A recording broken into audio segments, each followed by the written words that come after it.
Do people actually think of all this diversity as part of one religious tradition?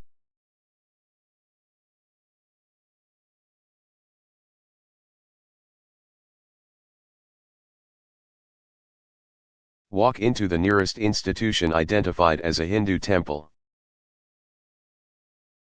and you know immediately that the answer to the question is yes. Especially outside of India, temples serve devotees from many denominations and sects and therefore include multiple images of the divine presence under one roof. Even in India, where temples typically serve constituencies somewhat less varied, most places of worship display prominent symbols of more than one denomination. Over the centuries, the many sources of religious imagery have come together to form the greater Hinduism as a result of several processes of integration.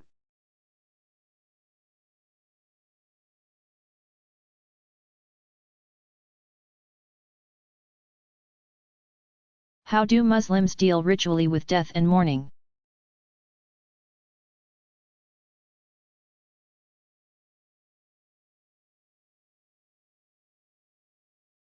In most places Muslims retain the ancient custom of burying the unembalmed body before sundown on the day of death. Family members generally prepare the body with purification rituals similar to those used prior to prayer or to remove some ritual impurity.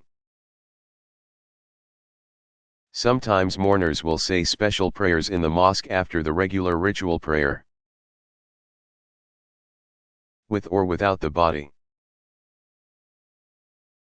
Basic prayers include the takbir, saying Allahu Akbar, pronounced takbeer, spoken 4 times, interspersed with longer devotional prayers calling down blessings on the deceased and on all present.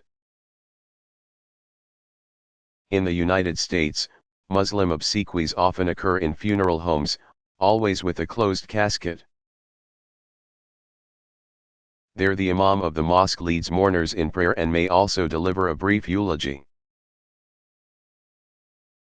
American funerals often do not occur immediately after death as in some other countries. At the cemetery, mourners gather around the grave and offer special burial prayers called janaza, pronounced janaza. Muslims do not practice cremation. Bodies are buried in such a way that if turned onto their right side, they would be facing Mecca. Following burial, mourners generally gather to express condolences either at the family home or in a space set aside specially for the purpose. Some families arrange to have a Quran reciter present, or else play recorded recitation for silent reflection.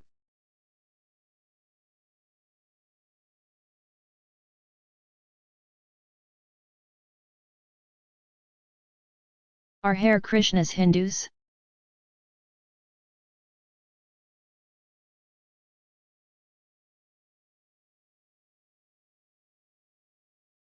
Members of an organization known officially as the International Society for Krishna Consciousness are Vaishnavites and devotees of Krishna and his consort Radha. They are followers of the teaching of the Bengali saint Chaitanya. A former pharmaceutical salesman named A.C. Bhaktivedanta, 1896 to 1977, was initiated by a Vaishnava guru and eventually became a sannyasi in 1959. He founded the organization in 1965 in the United States, establishing a number of temples. Membership includes both married householders and celibate members of monastic communities attached to the temples. Bhaktivedanta instilled in the organization a sense of missionary zeal, and in 1970 decided to take the movement back to India. There he established denominational temples in Vrindavan and Mayapur, the birthplaces of Krishna and Chaitanya respectively. ISKCON maintains a number of temples across North America, some supporting themselves through vegetarian restaurants attached to them. Devotees in the United States came to be popularly known as the Hare Krishna people because they often gathered in public to celebrate their joyous praise of God by chanting Hare Krishna, Hare Krishna, Hare Rama, Hare Hare.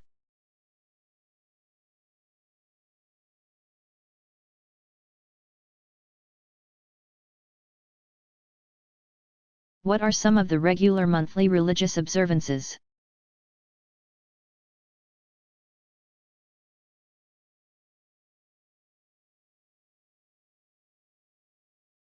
The Hindu sense of sacred time presents an enormous array of possibilities, depending on various combinations of astrological phenomena, auspicious days of the week, and associations of times with particular deities. Different days in both dark and bright fortnights of each lunar month carry generic spiritual values. Most sacred is the 11th day, while the 1st, 4th, 9th, and 14th are inauspicious. Some days are consecrated to different deities. More special occasions fall during the bright than during the dark half. During one half, both halves in some months and/or regions, the 4th day belongs to Ganesha, the 8th to Durga, the 9th and 11th to Vishnu, a solar deity, and the 13th to Shiva, a lunar deity. New moon days find some Hindus offering special meals to placate the spirits of the dead. Many of these monthly or semi-monthly occasions include a fast. Most Hindus observe only some of these special days, depending on their sectarian affiliation.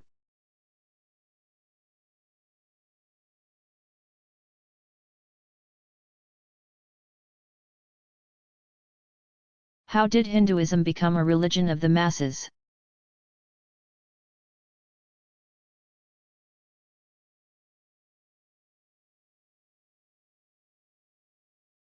For as long as several millennia, earlier forms of the greater Hinduism apparently limited direct involvement in religious ritual to a kind of religious elite. Full participation was open for many centuries only to the various ranks of priestly ritual specialists.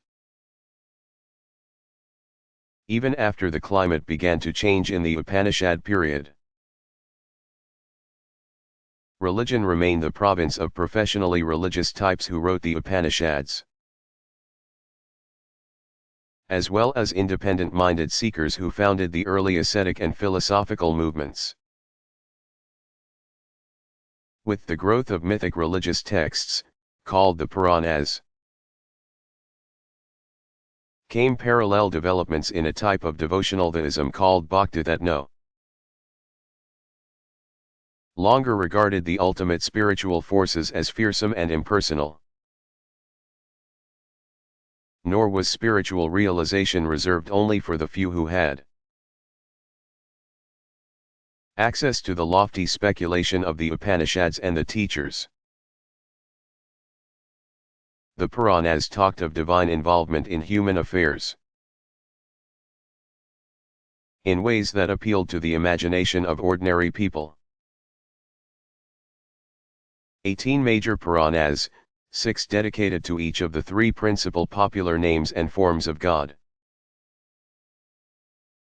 Shiva, Vishnu, and the goddess or Shakti. opened up a world in which the humblest person could approach God and be assured of acceptance. Out of that broader movement have grown the many denominations and sects that comprise popular Hinduism today. Major subcommunities are named for the principal deities they worship. Devotees of Shiva are called Shaivas. Devotees of Vishnu, Vaishnavas, and devotees of the female deities, Shaktas.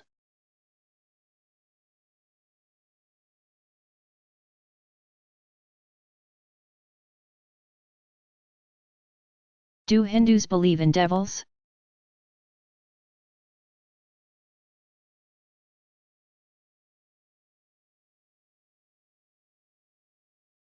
No single personification of evil functions in Hindu tradition quite like the Satan of other traditions. Multiple embodiments of malice, perversity, and general negativity are called asuras, or demons.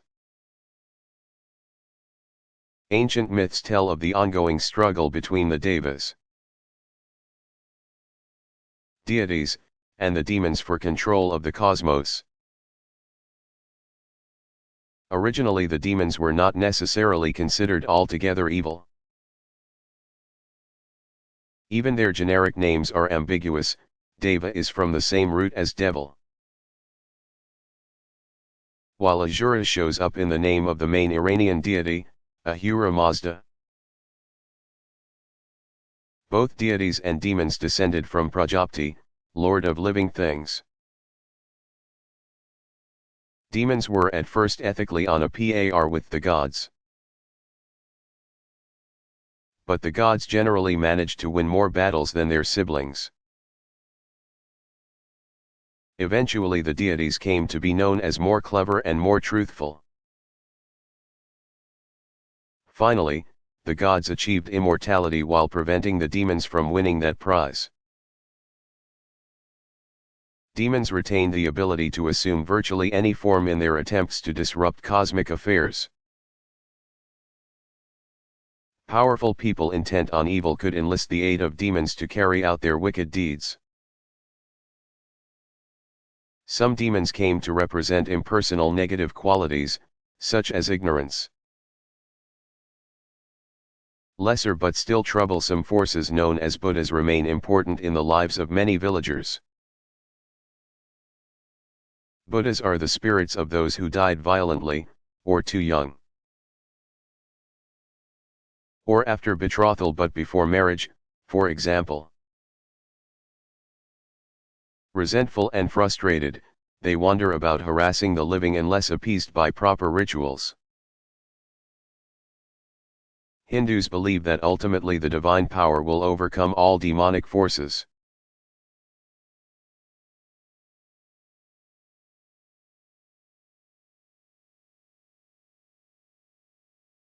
What kind of religious calendar do Hindus observe?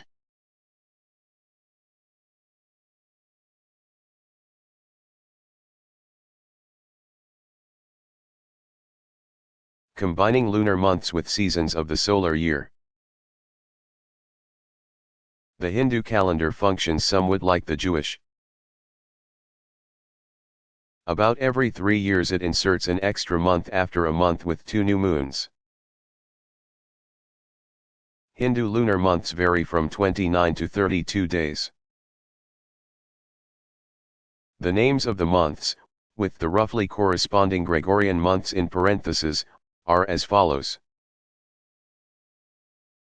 Chaitra, March/April, Vaishakha, April/May, Jyastha, May/June, Asadeh, June/July, Shravan, July/August. Bhadrapada, August/September, Ashvina, September/October, Kartika, October/November, Margasivsa. November/December, Pansa, December/January, Magha, January/February, and Falguna, February/March. Leap months take the name of the month preceding them. For ritual purposes, each month is divided into its dark and light halves, with associated celebrations. And the moment of full moon is a special time of celebration each month. And some festivals and observances fall each year on the same solar date. Each year is likened to a day in the life of the deities, with the solar solstices symbolizing sunrise and sundown. In addition to the complexity introduced by the blending of solar and lunar reckonings, systems vary still further from region to region in India. Historically, the greater Hindu religious calendar has been so full that virtually every day some Hindu community has celebrated something special somewhere in the subcontinent. Hinduism is not unlike Roman Catholic and Eastern Orthodox traditions in that respect, except that the majority of the Christian religious feasts are those of saints, rather than of the deity as such. All of this makes for an immensely rich sense of the intersection of sacred times and places. Every day is appropriate for religious observance, and no one day of the week is set aside as an especially sacred time.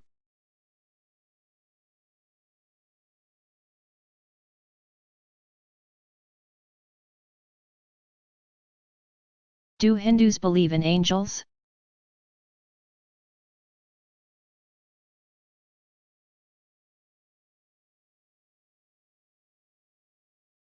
Nothing in Hindu lore corresponds exactly to the spiritual beings known in some traditions as angels.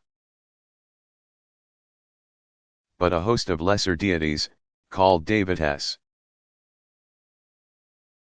and spirits make up the entourages of many of the major deities.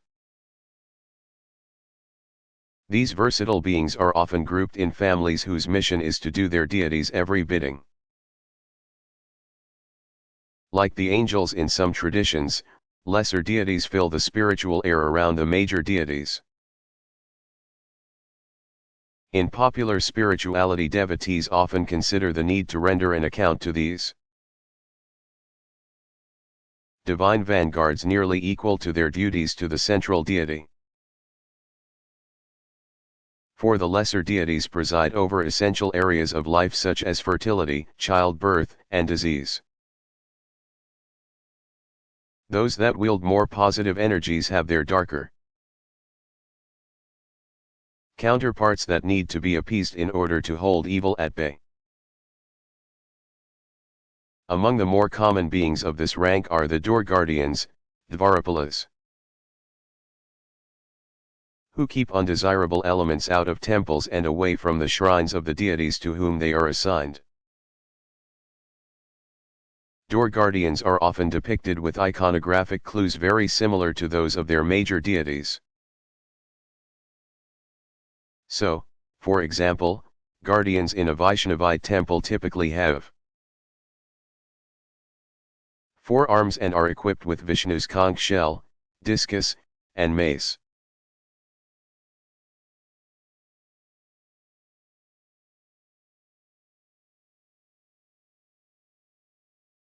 Who are the main Hindu religious officials or specialists?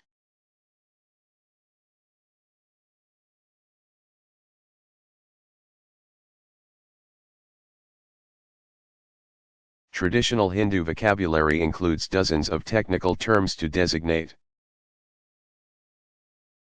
virtually every imaginable variety of religious function or specialized qualification.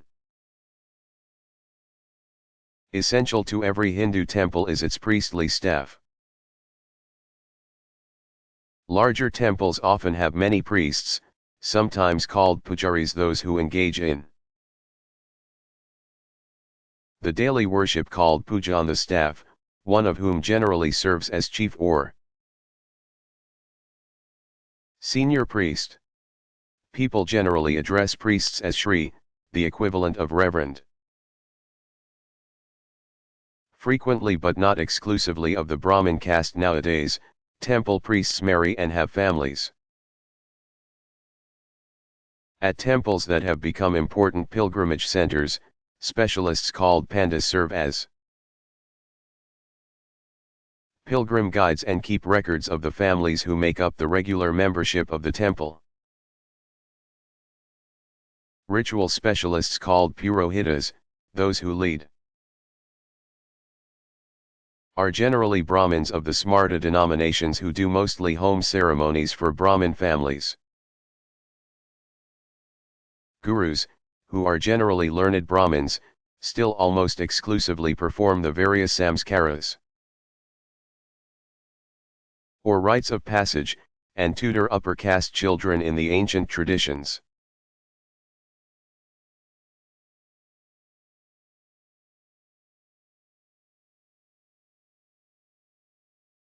What is the celebration called Diwali?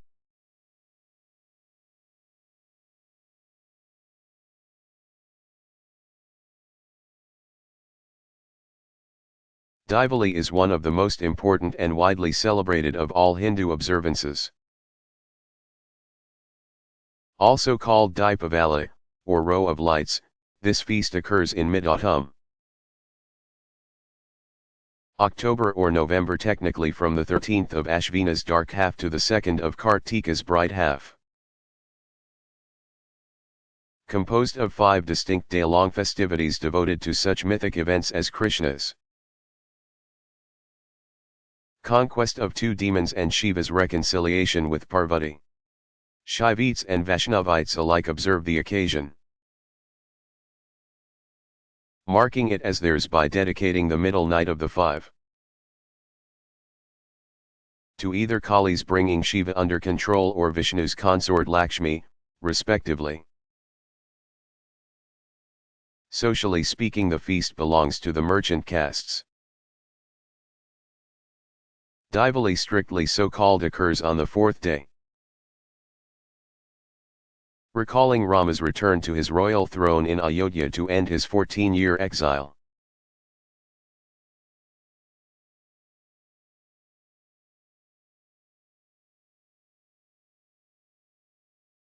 What does one do to convert to Hinduism?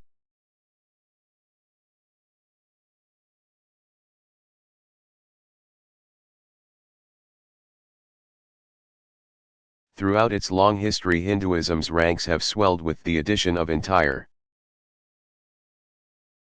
tribes and other social groups that came under the influence of Hindu kingdoms. Formal conversion to Hinduism nowadays is relatively rare in India, at least among Indian nationals.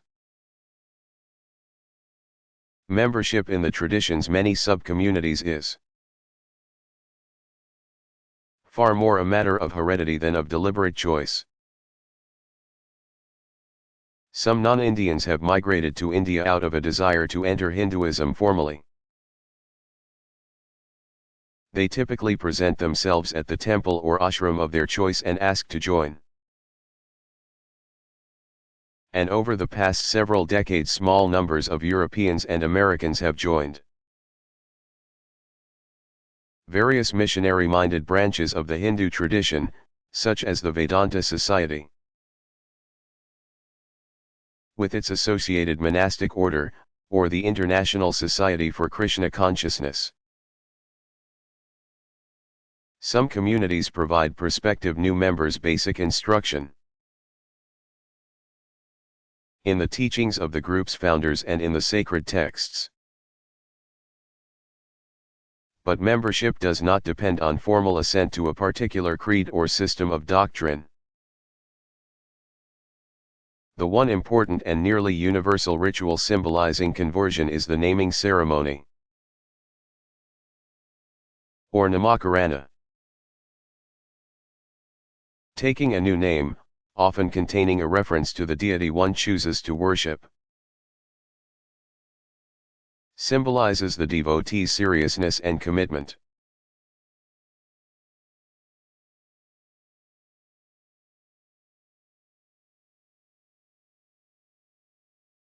Who are the Shaivites?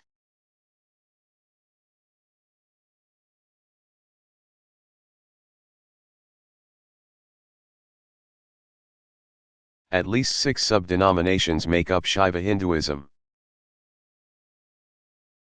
As with Vaishnavism, their views on the nature of the divine-human relationship set them apart. A major sect in South and Southeast Indian region called Tamil Nadu is known as Shaiva Siddhanta, truth about Shiva. Tracing its roots to Rishi Termular, c. 200 CE, the group's central teaching is a blend of theism and monism. Individual souls seek God, and devotees and worshippers in this life and ultimately will merge totally with Shiva. Pashupata Shaivism, founded by Lakolasha, c. 200, and popular in far northeast, north, and western central India, holds a variation on that teaching. Souls finally merge with God but maintain individuality somewhat. As stars are lost as discrete bodies in the infinite night sky. Also found in the northern state of Kashmir is a distinctive Shaiva sect founded by Vasugupta, c. 800 CE. The Kashmiri school is monistic, teaching the complete and perfect oneness of all reality in Shiva. A major sect in northeast India is called Siddha Siddhanta, with roots in the teaching or Rishi Gorakshanatha. c. 950 CE. Blending theism and monism. This school says all individual things are eventually reabsorbed into Shiva as bubbles arise in water. A minor group still influential in southern India is called Shiva Advaita. Its first teacher, Shrikanta, c. 1050. Preferred a qualified theism in which the worshipper participates in divinity without losing identity. Finally, a major sect in southwest Indian is known as Virashaivism. Members are sometimes referred to as Lingayats because many carry with them in a small case a miniature Shiva Linga. A major poet called Basavana, 1105–67, remains an influential source of the sect's teaching of qualified theism, according to which God is like the sun, souls its rays.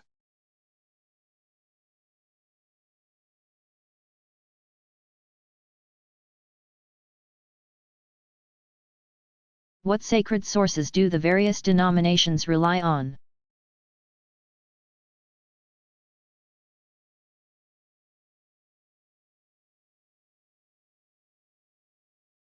During the so-called classical period, 500 BCE to 500 CE, especially, various denominations developed their own distinctive sacred texts called sutras, threads, aphorisms, shastras, treatises, rule, and agamas, what has come down. Sutras often take the form of commentary on earlier major texts and are major sources for the 6 philosophical schools called the darshanas. Some philosophical texts are called shastras, but this category is best known as a vehicle for treatments of religious law. Agamas belonging to the various sects often include various types of material ranging from the mythic to the epic to the philosophical. Shaivites generally use the term agama to describe their 28 canonical works, while Vaishnavite communities often call their unique scriptures samhitas, collections, and Shakta groups prefer the term tantra.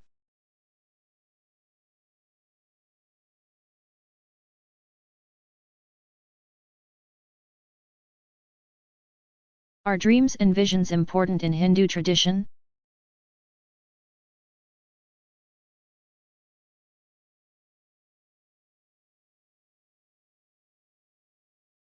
Dreams and visions are often described as the means by which particularly holy individuals receive special knowledge or responsibilities. Spiritually advanced members of different denominations describe experiences in which their particular chosen deity appears and manifests his or her divine form. The deity's desires for the founding of a temple in a particular place are often communicated in dreams or visions. Traditional Hindu psychology considers dreaming one of the four ordinary states of consciousness. Founders of various denominations and sects often report dreams or visions as the impetus for a personal conversion or for proclaiming a new teaching.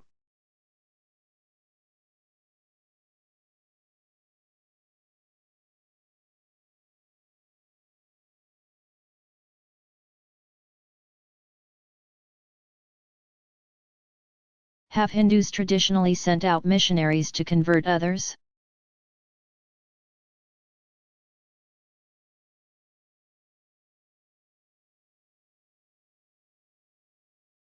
Hinduism has generally not produced the kind of missionary activity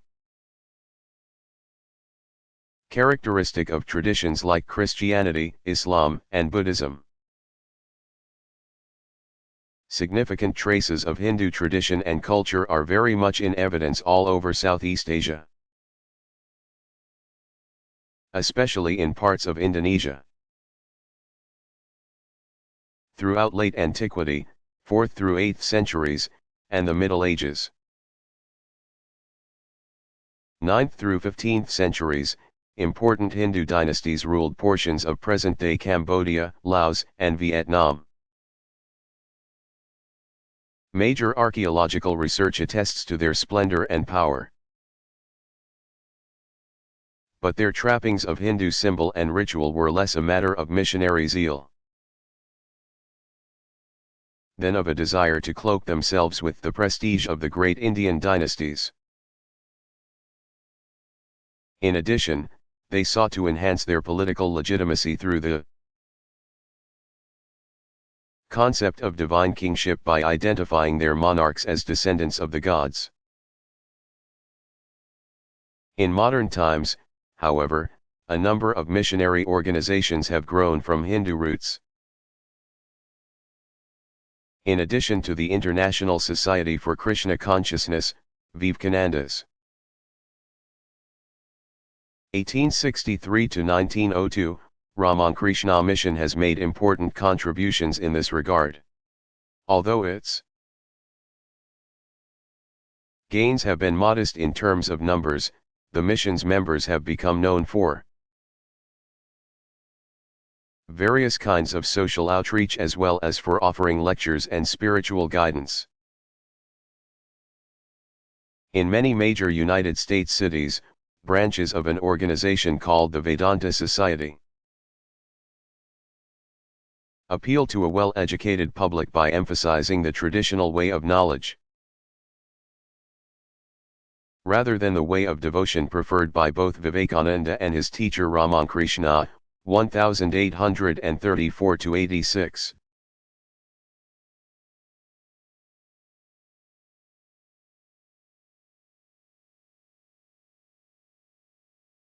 Did Hinduism have a historical founder as Christianity and Islam did?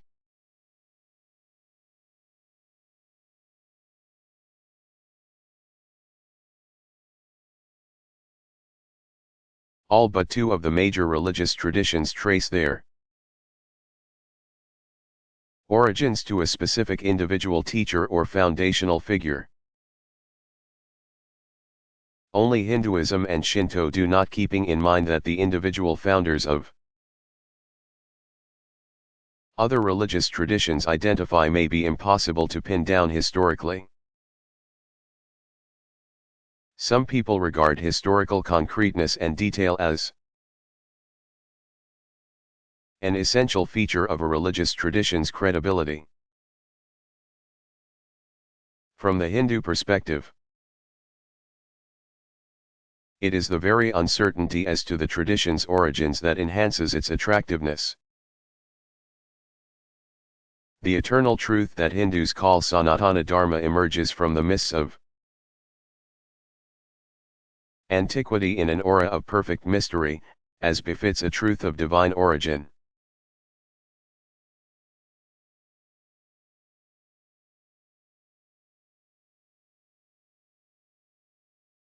What other early scriptures are especially important for Hindus?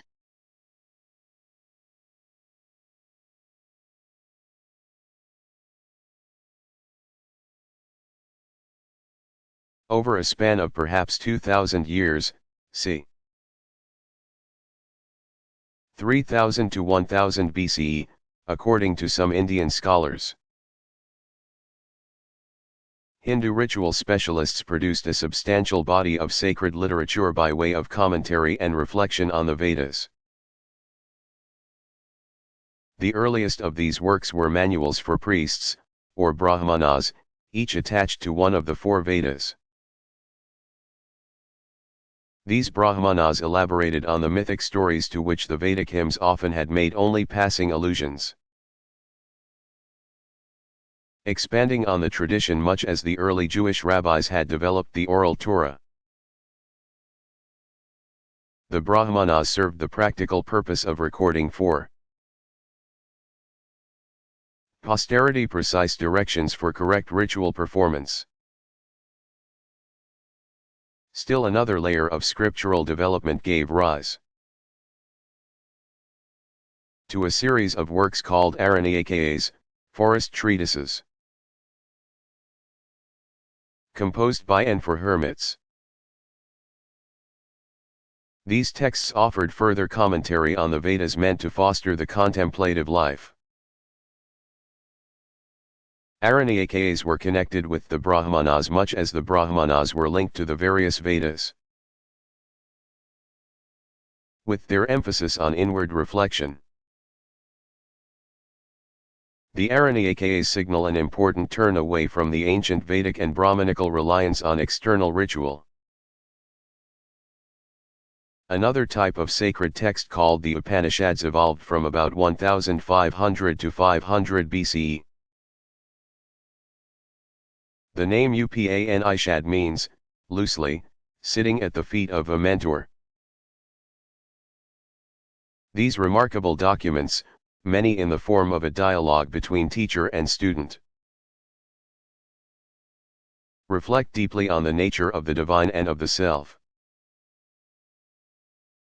Life's true meaning rests not primarily in dealing with forces beyond human control, but in understanding both the ultimate causes of all things and the relationship of the self to those causes. The Upanishads represent major developments known collectively as Vedanta, the end or culmination of the Vedas.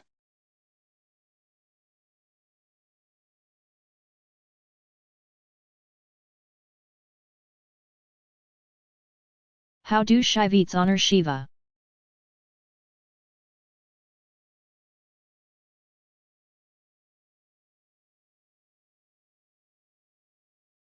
Shivaratri, Shiva's night is a monthly festivity occurring on the 14th night of the dark half of every lunar month, just before the appearance of the new moon. Once a year devotees observe Mahashivaratri, Shiva's great night, either during the midwinter lunar month called Magha or during the following month, Falguna, depending on regional custom. The feast celebrates Shiva's manifestation of his power and glory to Vishnu and Brahma in the icon called the Jyotirlinga or fiery linga. Girls who hope to marry soon often fast during the day and keep vigil all night. Festivities in parts of India generally last all night and often include massive street parties and processions featuring elaborate floats, ecstatic dancing, and sometimes extreme demonstrations of devotion in the form of self-mutilation. A full moon feast during Kartika, in the fall, is called Tripuri Purnima. It recalls how Shiva incinerated the demon Tripura's 3 cities, Tripuri, made of gold, silver, and iron. Meanwhile his consort Kali dispatched the demon himself, ending his partial dominion over heaven, earth, and hell, the 3 cities.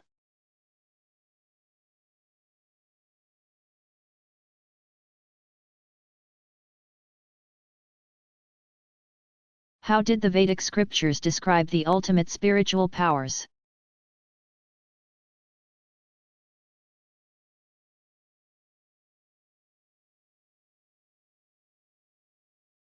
Vedic cosmology divided the universe into 3 regions: sky, lower atmosphere, and earth. 11 of the 33 chief deities held sway over each of the cosmic realms. A deity much like the Greek Zeus ruled the sky. But he was not the head of a divine if often unruly family as Zeus was. Members of the Vedic pantheon seem to have risen to prominence at different times,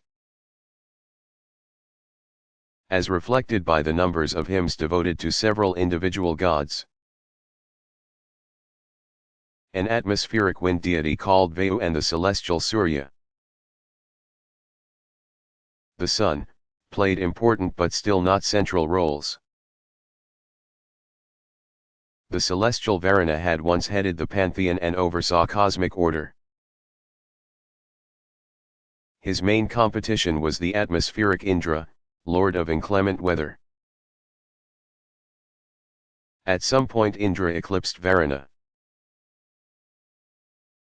Perhaps because Indra represented a more fearsome power and imminent danger. Only the terrestrial Agni, god of fire and thus essential to Vedic sacrifice, merited more hymns than Indra. But before long even Indra bowed to 2 upcoming powers, the celestial Vishnu, all-pervading, and the atmospheric Rudra, the howler. Rudra eventually came to be associated with the formidable Shiva. Together, Vishnu and Shiva symbolized the global forces of sustenance and dissolution powers that most engaged the Hindu religious imagination.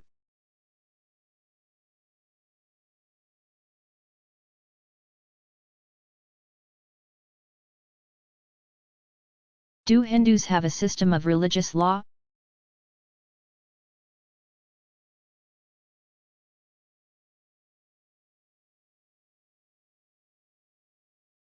Surely the single most important Hindu religious concept is that of Dharma.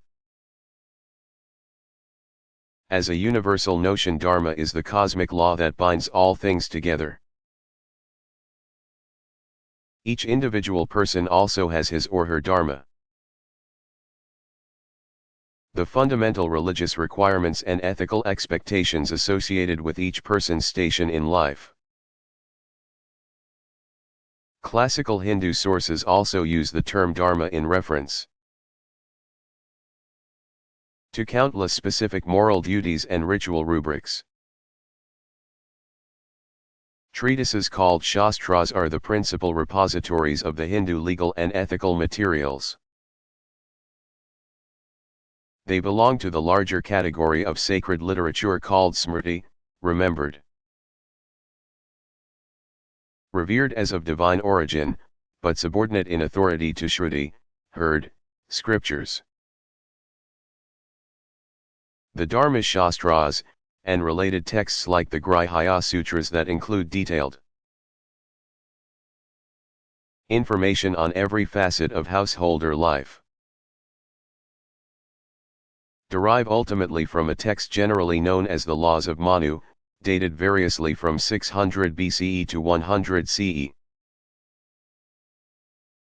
The ancient law books have retained their authority well into modern times. Only recently have India's legislative bodies introduced serious and sweeping reforms. But the antiquity of tradition and inherent cultural resistance to change have kept many practices alive in spite of official attempts to adapt the classics to contemporary needs.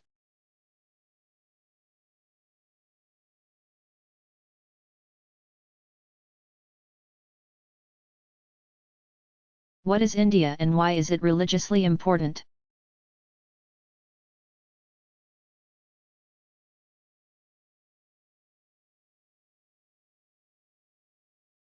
India is a large diamond-shaped land mass bounded to the north by the Himalaya Mountains,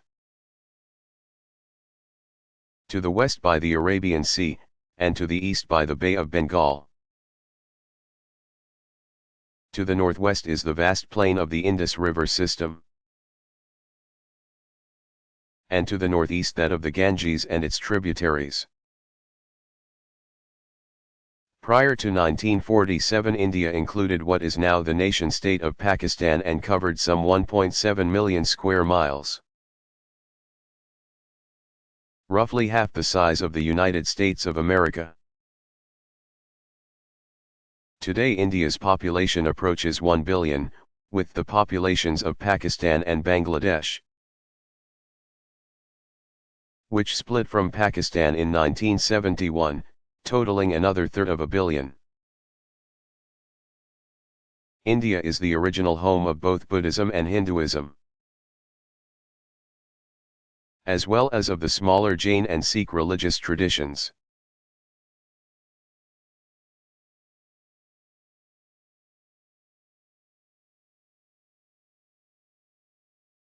What were the earliest Hindu sacred texts?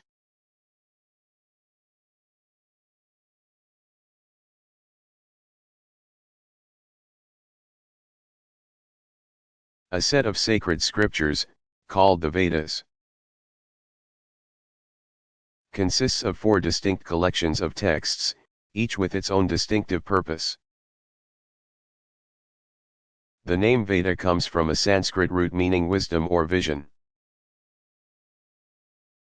The same root that gives us English words like video. According to tradition, seers, called rishis, composed the texts and communicated them orally. The rishis were able to see the truths revealed to them because they were also hearers of the sacred word. In fact, Hindu tradition groups the most sacred of its scriptures in the category of that which is heard, Shruti, to distinguish them from a secondary level of revelation called that which is remembered, Smriti. The Vedas evolved over a period of centuries, and religious specialists eventually wrote them down in an ancient form of Sanskrit. The earliest and most important of the 4 scriptures is called the Rig Veda, an anthology of more than 1,000 hymns to various deities.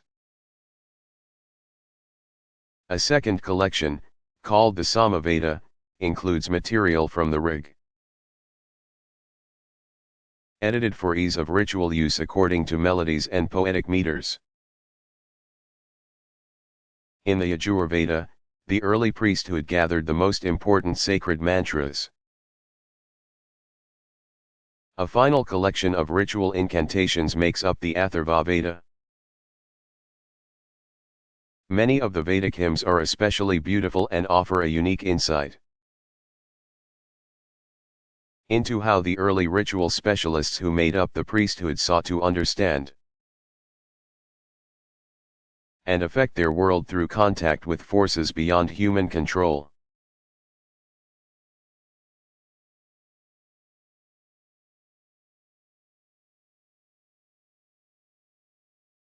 Have there ever been schisms or heresies in Hinduism?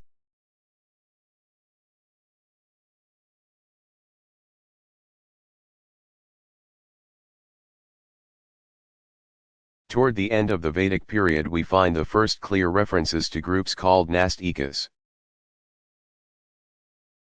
Those who deny or naysayers. Early Jains and Buddhists represented the most important of the non-orthodox groups that eventually developed into distinct religious traditions. Nastikas are generically distinguished from the Astikas, those who affirmed the authority of the Vedas, the existence of an indestructible soul, and the existence of God as an essential salvific power. Exponents of Brahmanic or priestly Hinduism have had a particularly large stake in combating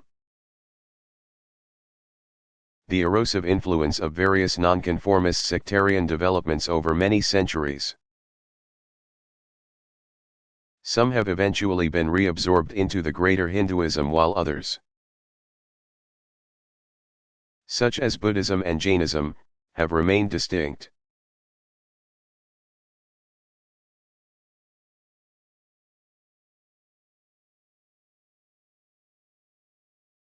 How does the Hindu pantheon of gods fit together?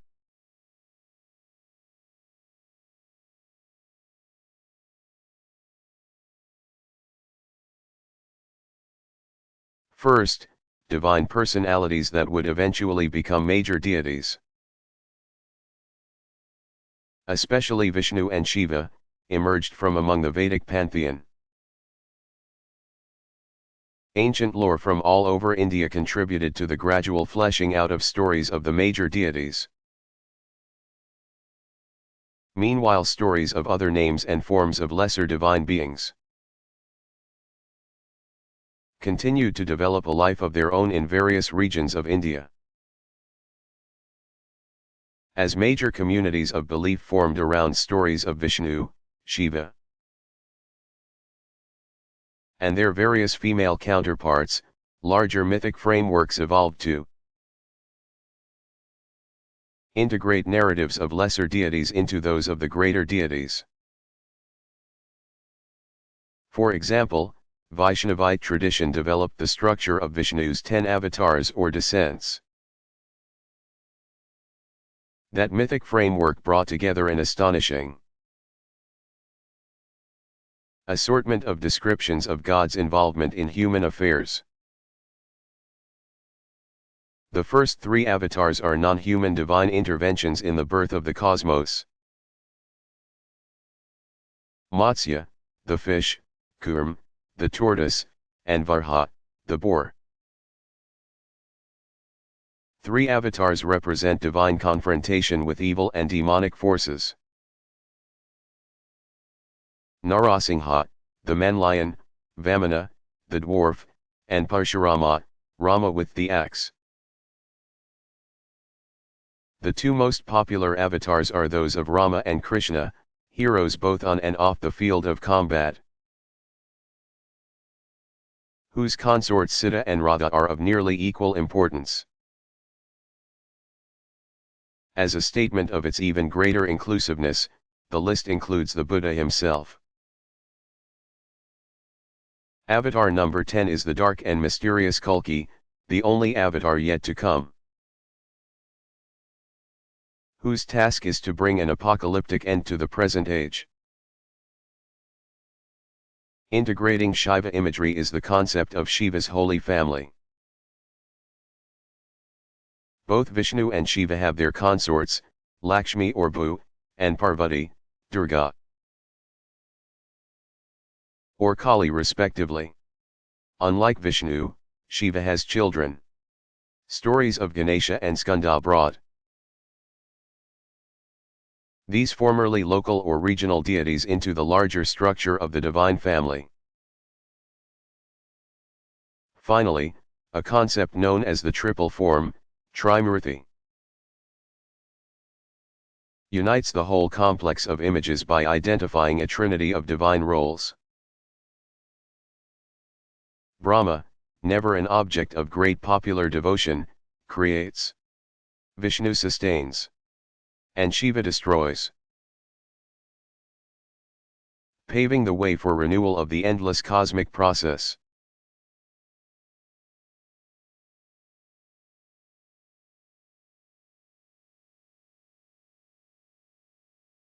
What does the term Hinduism mean?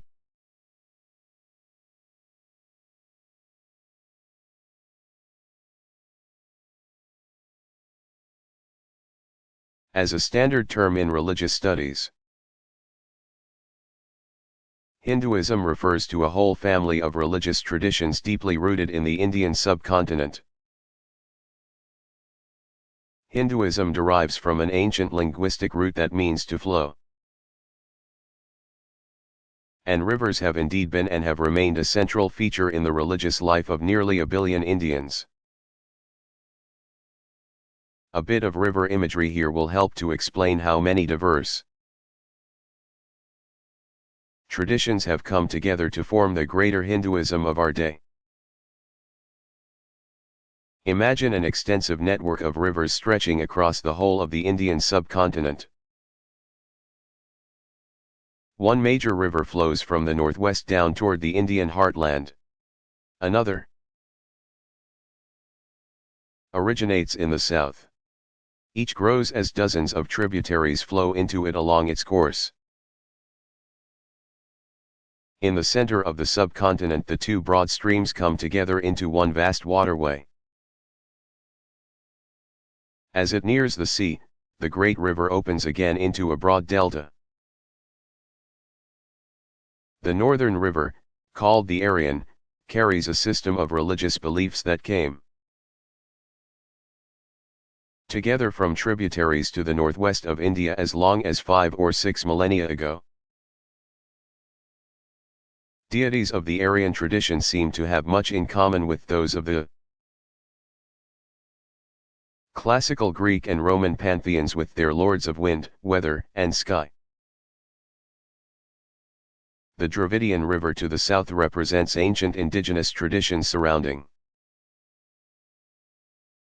the forces that rule earth and fertility, mountain and valley, powers of life and death. Beyond the confluence of the two great river systems, no one remembers that the one immense flood was once many.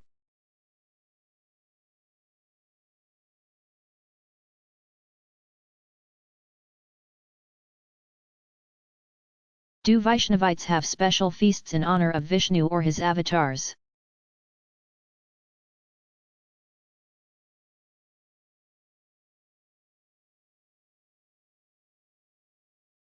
Rama Navami, Rama 9th, during Chaitra in early spring, celebrates Rama's birthday. During a 9-day festival, celebrants attend a lengthy retelling of the massive epic Ramayana. A related feast occurs on the 15th of Shravan, a full moon celebration of Rama's crossing over to Lanka to rescue Sita. Two major feasts focus on Krishna. Krishna Janmashtami, birthday. 8th during the dark half of Shravan, in late summer, celebrates Krishna's birthday. For a full 7 days, devotees reenact events from Krishna's life. The festivities culminate with a fast and midnight worship on the 7th day, the eve of the birthday. Naga Panchami, Serpent 5th, so named because it occurs on the 5th day of Shravan's bright half, comes in late summer and recalls one of Krishna's many victories over embodiments of evil.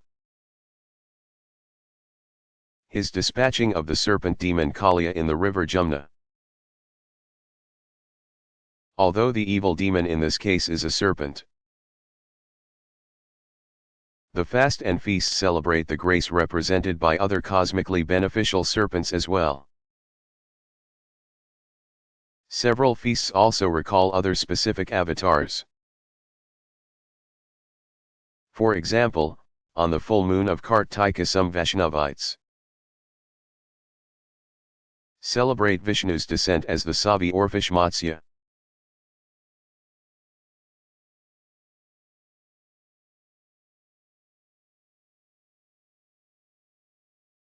What questions does the prospect of interfaith marriage raise for Hindus?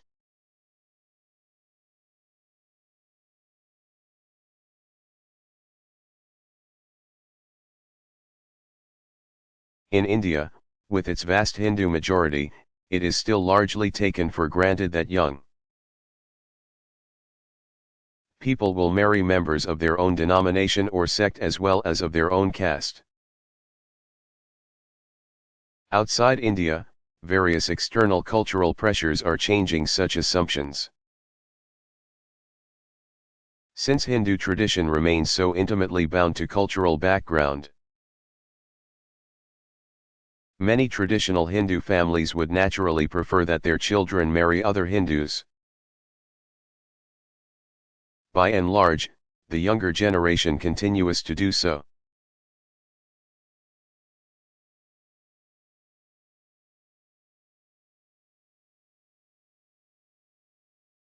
Are there other important cyclical observances based largely on celestial signs?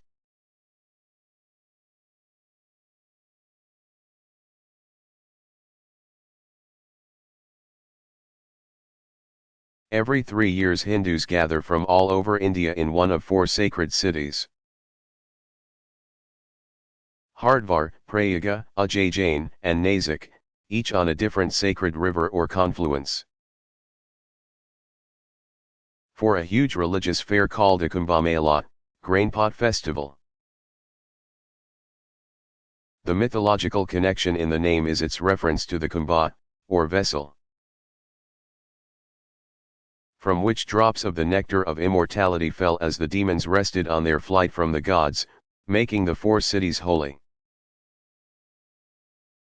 Every 12 years, a series of astrological conjunctions make the gathering at Prayaga, known by Muslims as Allahabad, particularly auspicious.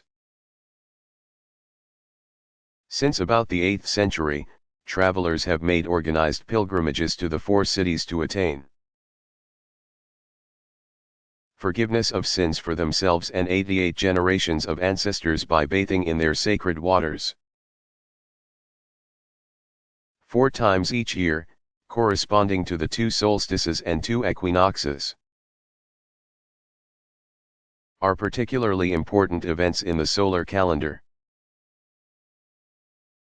The beginning of every solar month is auspicious because of the sun's move into a new sign of the zodiac. But the winter solstice is the most important because it signals the lengthening of days and the beginning of the solar year.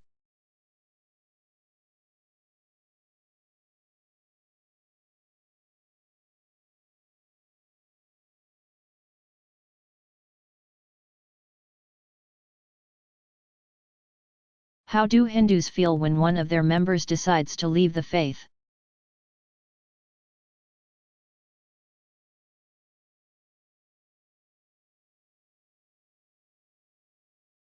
Membership in most smaller local Hindu communities across India is so intimately linked with a larger network of social and economic factors that the notion of leaving the faith is virtually meaningless. To live in the community is to be a Hindu. In the big cosmopolitan cities like Bombay, Calcutta, and Delhi, the matter is naturally more complex. Social relations are undergoing a higher rate of change in some places.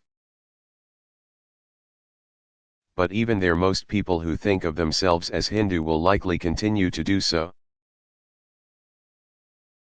whether or not they participate regularly in traditional religious observances. When individuals make a conscious effort to forsake the tradition altogether because they find that it no longer meets their needs, their families experience a sense of loss. One fewer member of the clan participates in the family's observance of the sacred occasions that have offered a sense of togetherness and joy. Individuals who drift away from traditional practice often continue to call themselves Hindu as a cultural identifier. And among immigrant families in the United States, for example, A surprising number of younger adults find themselves going in the opposite direction. Many feel a desire to return to the tradition because of an interest in their cultural roots.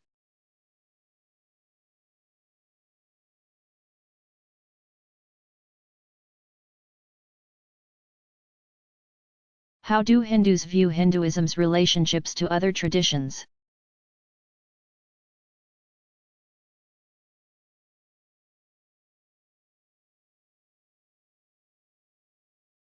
For many centuries the greater Hindu tradition has shown enormous flexibility in adapting to religious pluralism. It came to be the greater Hinduism, in part at least, because of that quality of expansiveness. Many Hindus regard their religious heritage as a kind of spiritual umbrella capable of sheltering all who seek refuge beneath it. Historically, different denominations have drawn once separate traditions into their embrace. For example, Vaishnavite tradition came to incorporate Buddhism by installing the Buddha as the ninth of Vishnu's 10 avatars, a hospitable gesture, perhaps, but one that Buddhists do not recognize. Some Hindus have suggested that Jesus and other foundational figures also find a place in the greater Hindu scheme of things. A major early modern movement that began as an attempt to soften the animosity between Hindus and Muslims in northwestern India especially is now known as Sikhism. The Sikh community has become largely identified with a region called the Punjab, which straddles the India-Pakistan border. Sikh separatists have continued to assert their desire for a homeland.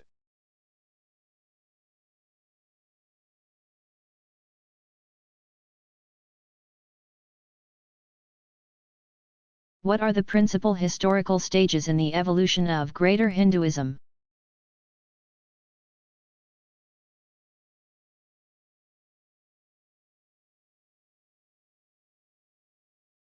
A stage known as the Vedic period began as early as 4000 BCE. Some Indian scholars push the origins back as much as 3,000 or 4,000 years before that. Archaeological evidence from Harappa and Mohenjo-Daro point to a highly developed civilization in the Indus River Valley from around 2700 to 1500 BCE. Early texts suggest a religious culture centered on worship of numerous deities associated with forces of nature. Around 2000 BCE, there may have been a major population shift from the northwest of India to the Ganges plain as a result of the drying up of the Sarasvati River, once a prominent feature of the Indus Valley. The Vedic period comes to a close around the time of that shift. The period of the Upanishad scriptures and the Epic Age, from 1500 to 500 BCE, witnessed dramatic changes and the evolution of major new forms of religious expression. During these centuries, the Upanishads developed the speculative approach now known generically as Vedanta, the culmination of the Vedas. For the next millennium or so, 500 BCE to 500 CE, sometimes referred to as the classical period, new post-Vedantic sacred texts, called sutras, shastras, agamas, and earliest Puranas, formed the basis of a number of important schools of thought. From this period, too, came the written epics, the Ramayana and Mahabharata. Between around 500 and 1800 CE, the the so-called medieval period, popular devotional theism. Based largely on mythic narrative texts called the Puranas, spread across most of India. Beginning with the arrival of the British in the mid-18th century. The modern period extends into the mid-20th century, the declaration of India's independence, and the partition that created East and West Pakistan as separate Muslim states.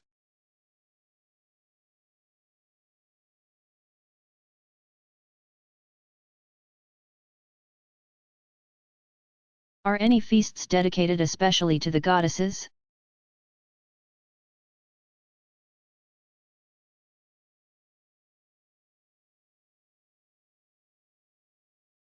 Durga Puja, also called Navaratri, 9 nights,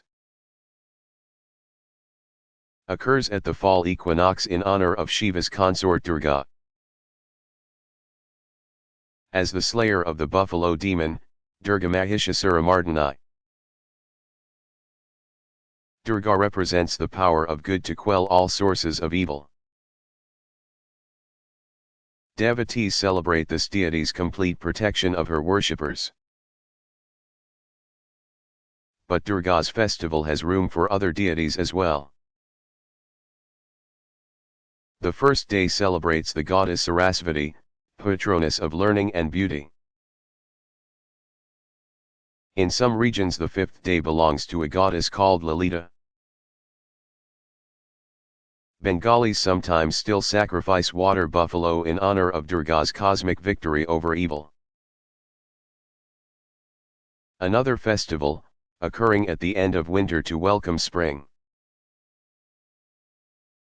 is called Shri Panchami, goddess' fifth day in the bright half of Magha. Devotees honor Sarasvati by piling up books and symbols of learning near local altars. Other days, such as several during the extended feast called Diwali, also belong to the major goddesses.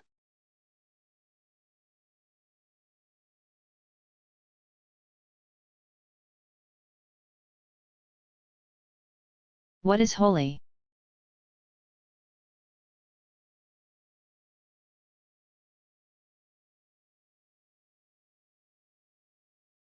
Originally a fertility festival, this late winter celebration of several days,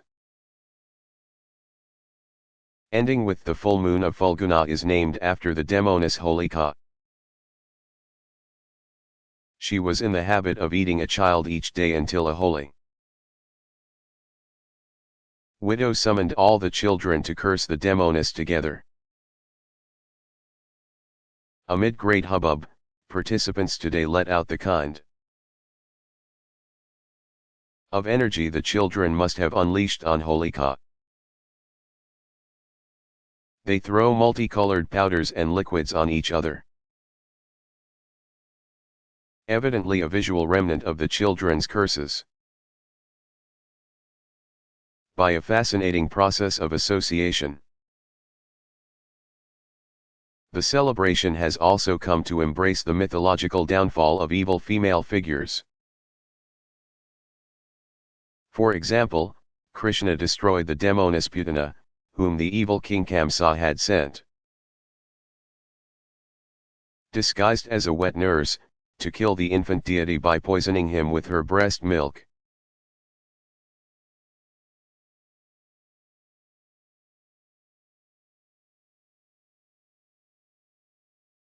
What are some of the other religious days Hindus observe?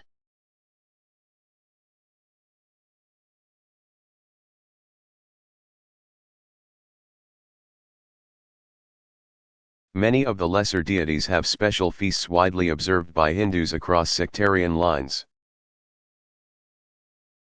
The fourth day of the bright half of Bhadrapada in early autumn marks the birthday of Shiva's son Ganesha. This was originally a Dravidian fertility festival associated with early harvest. Another fertility feast celebrates the emergence of the Ganges from a Sages ear one of a number of metaphors for the sacred origins of the river. Observed in early summer. The day marks a time during which devotees can cleanse themselves of 10 specific evils. Some also celebrate a late summer festival called tying the lucky threads. The day recalls how the wife of Vedic storm deity Indra saved her husband from a demon by slipping a magic string on his wrist. Sisters do the same for their brothers. And some celebrants use the occasion as a renewal of their investiture with the sacred thread of initiation.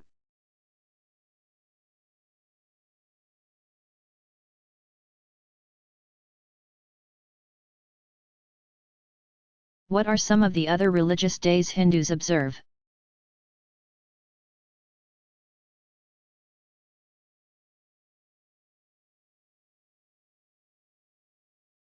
Many of the lesser deities have special feasts widely observed by Hindus across sectarian lines. The fourth day of the bright half of Bhadrapada in early autumn marks the birthday of Shiva's son Ganesha. This was originally a Dravidian fertility festival associated with early harvest. Another fertility feast celebrates the emergence of the Ganges from a sage's ear, one of a number of metaphors for the sacred origins of the river. Observed in early summer. The day marks a time during which devotees can cleanse themselves of 10 specific evils. Some also celebrate a late summer festival called tying the lucky threads. The day recalls how the wife of Vedic storm deity Indra saved her husband from a demon by slipping a magic string on his wrist. Sisters do the same for their brothers. And some celebrants use the occasion as a renewal of their investiture with the sacred thread of initiation.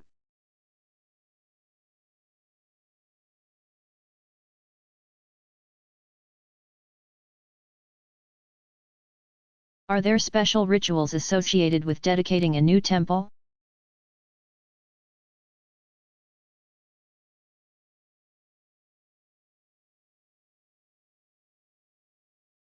Multiple festivities typically attend the formal consecration of a new temple and its sacred icons. It begins with the careful choice of a site on which the building can be aligned on an east-west axis with all interior shrines facing east. After the structure is completed, temple staff and devotees install permanent images of the deities in an elaborate 3 or 4 day ceremony called Kumbhabhishekam, sprinkling of water from pots filled at sacred rivers. Rituals begin with purification of the images with various special substances. Milk and clarified butter called ghee. Before fixing each image to its pedestal with ritually prepared adhesives, celebrants immerse it in water, grain, and flower petals. Special Vedic chants accompany an offering of ghee to a sacred fire to make up for any imperfection in the image. Then officiants pour water over the finial atop the womb chamber of each image, and over the images themselves in the actual ritual called Kumbhabhishekam. Since the images need eyes with which to see devotees, priests place eyes of semi-precious stones into the statues and pray that they be opened. To call the images to life, they then perform a ritual that instills breath in them. Before engaging further in the ordinary forms of daily worship, officiants symbolize the great sanctity of the images so dedicated by turning their backs to the images and looking at their reflection in a mirror. Thereafter devotees may gaze directly on the images. These festivities proceed all day long for as many as 4 days, perhaps more in some places, giving even devotees who live at a distance plenty of opportunity to participate. It is a most joyous occasion and a celebration of community to which, in most cases, any interested party is welcome. Many temples also celebrate the anniversary of their foundations or dedications.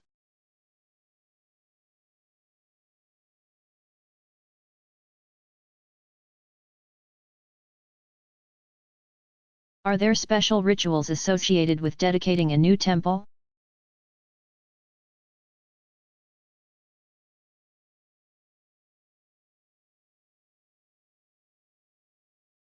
Multiple festivities typically attend the formal consecration of a new temple and its sacred icons. It begins with the careful choice of a site on which the building can be aligned on an east-west axis with all interior shrines facing east. After the structure is completed, temple staff and devotees install permanent images of the deities in an elaborate 3 or 4 day ceremony called Kumbhabhishekam, sprinkling of water from pots filled at sacred rivers. Rituals begin with purification of the images with various special substances. Milk and clarified butter called ghee. Before fixing each image to its pedestal with ritually prepared adhesives, celebrants immerse it in water, grain, and flower petals. Special Vedic chants accompany an offering of ghee to a sacred fire to make up for any imperfection in the image. Then officiants pour water over the finial atop the womb chamber of each image,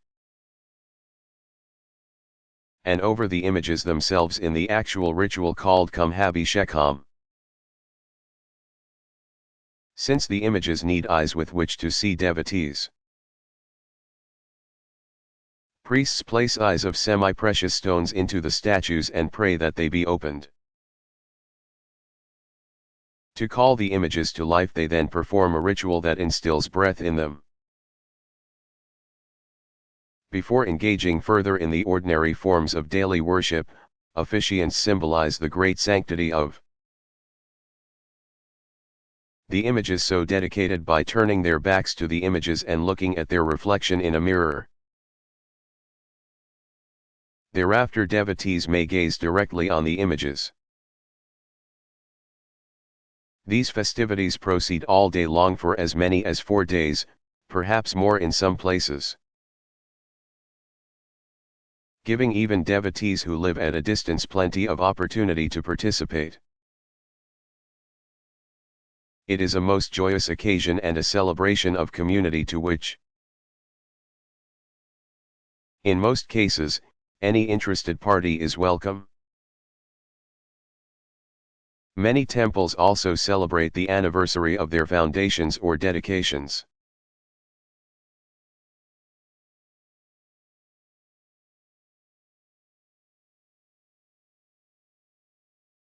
What rites do Hindus practice in the temple?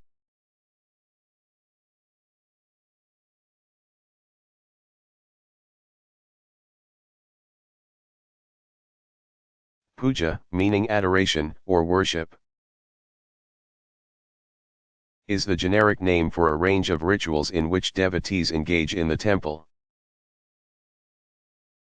Many temples are open early in the day until early afternoon, and again in early evening.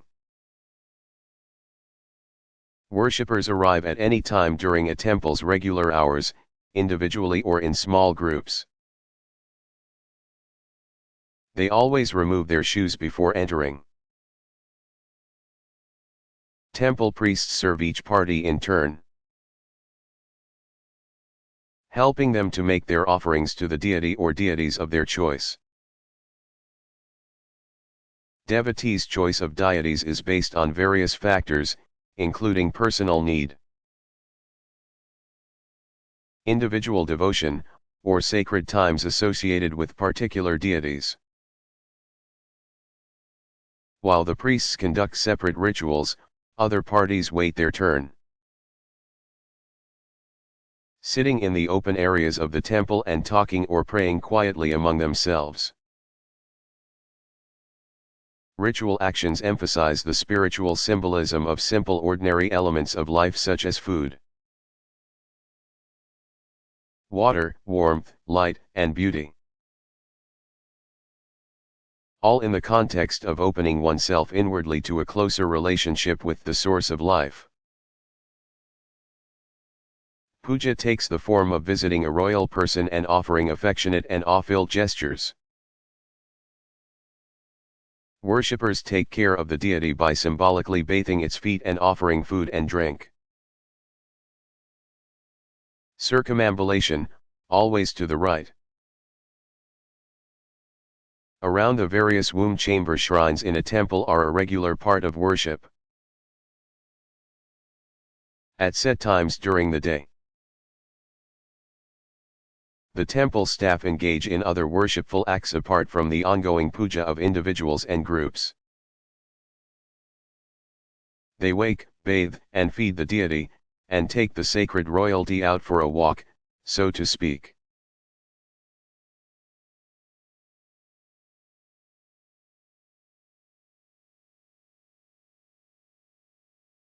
What rites do Hindus practice in the temple?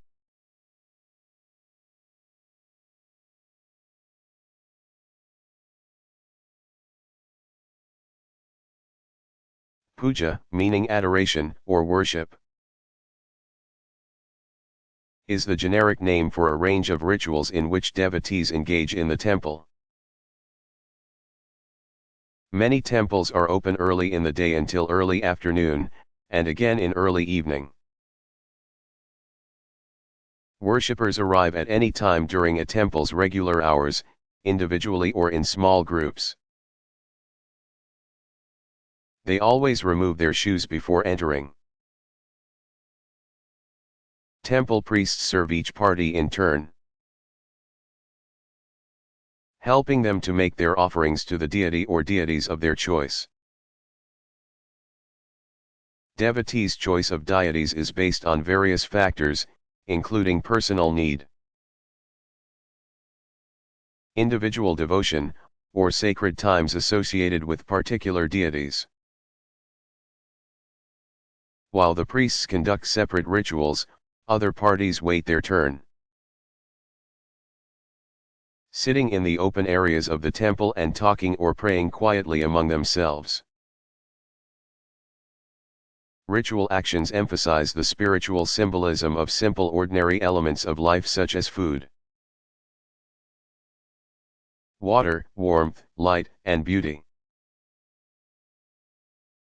All in the context of opening oneself inwardly to a closer relationship with the source of life.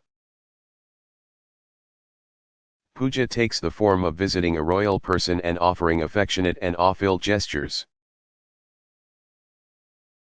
Worshippers take care of the deity by symbolically bathing its feet and offering food and drink. Circumambulation, always to the right. Around the various womb chamber shrines in a temple are a regular part of worship. At set times during the day, the temple staff engage in other worshipful acts apart from the ongoing puja of individuals and groups.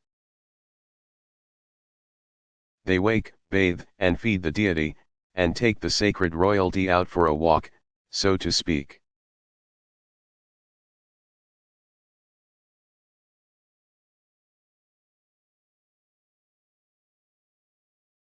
What rites do Hindus practice at home?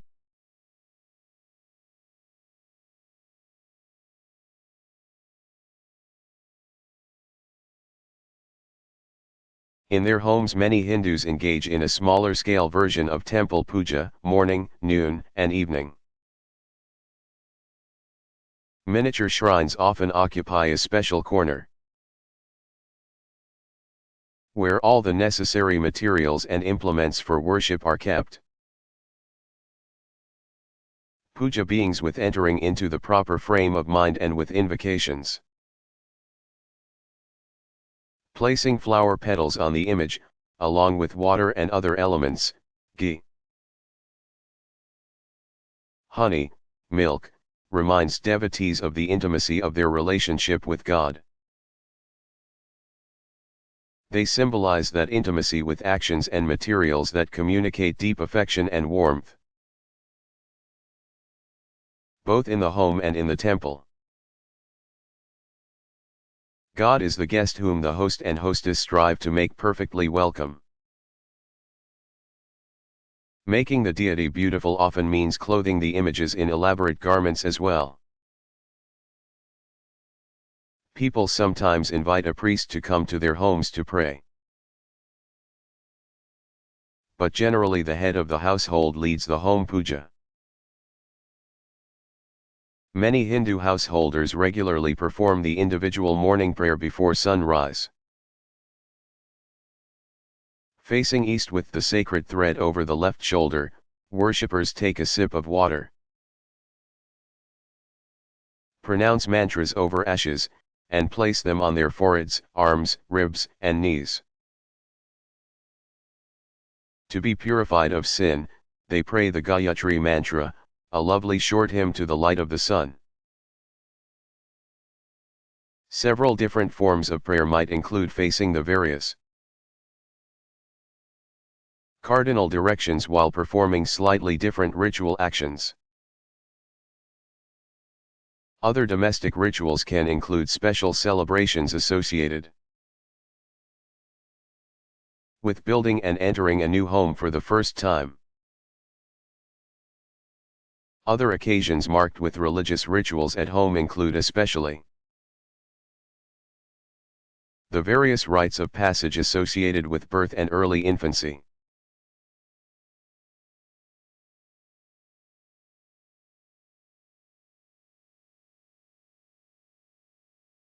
What rites do Hindus practice at home?